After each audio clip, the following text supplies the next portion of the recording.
আসসালামু আলাইকুম ভিউয়ার্স। আজকে এমন একটি এআই টুলস নিয়ে কথা বলব, যে টুলসের মাধ্যমে আপনি আপনার চাহিদা অনুযায়ী ভিডিও তৈরি করে নিতে পারবেন। তো এর জন্য প্রথমে ক্রোম ব্রাউজারে চলে আসতে হবে।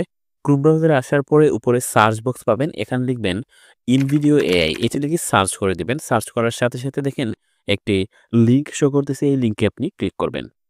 তারপর এখানে যে জেনারেট ভিডিও নাও এই অপশনটাতে ক্লিক করবেন।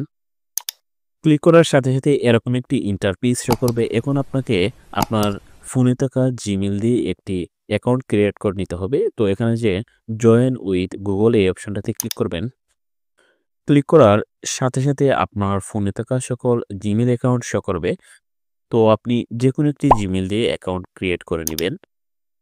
তো অ্যাকাউন্ট ক্রিয়েট করার পরে এরকম একটি ইন্টারফেস শো করবে। এখানে যে একটি বক্স দেখতে পাচ্ছেন, আপনি যে ধরনের ভিডিও তৈরি করতে চান, এই বক্সের মধ্যে কিন্তু একটি প্রম্পট আকারে লিখে দিতে হবে।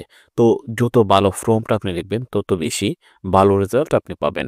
তো আমি একটি প্রম্পট কপি করে রেখেছিলাম, এখানে পেস্ট করে দিব।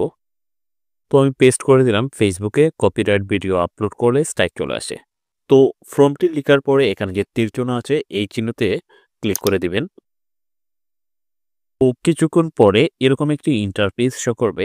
তো আপনি কিসের জন্য ভিডিও তৈরি করতে চাচ্ছেন? Facebook নাকি YouTube নাকি ২ টার জন্য? তো আমি YouTube এর জন্য ভিডিও তৈরি করতে চাচ্ছি, তাই YouTube এ ক্লিক করব। তারপর নিচের দিকে যে কন্টিনিউ অপশনটা আছে, এই অপশনটাতে ক্লিক করে দিব। তারপর আবার কন্টিনিউ অপশনে ক্লিক করে দিব। তো আমার কাজ মোটামুটি শেষ। এখন ভিডিওটি তৈরি হয়ে যাবে। তো একটু সময় লাগবে ভিডিওটি তৈরি হতে। তার জন্য অপেক্ষা করতে হবে। তোরা দেখেন আমার ভিডিওটি কিন্তু তৈরি হয়ে গেছে। এই এআই দিয়ে যদি আপনি ভিডিও তৈরি করেন, তাহলে ভিডিও তৈরি করার সাথে, সাথে ভয়েস ওভার করে দিবে। যদি আপনি ফর্মটি ইংলিশে লেখেন, তাহলে ভয়েসটা ইংলিশে আসবে। আর যদি বাংলায় লিখেন, তাহলে বাংলাতে ভয়েসটা আসবে। তো এই ছিল মূলত আজকের ভিডিও। ভালো থাকবেন, সুস্থ থাকবেন। আল্লাহ হাফেজ।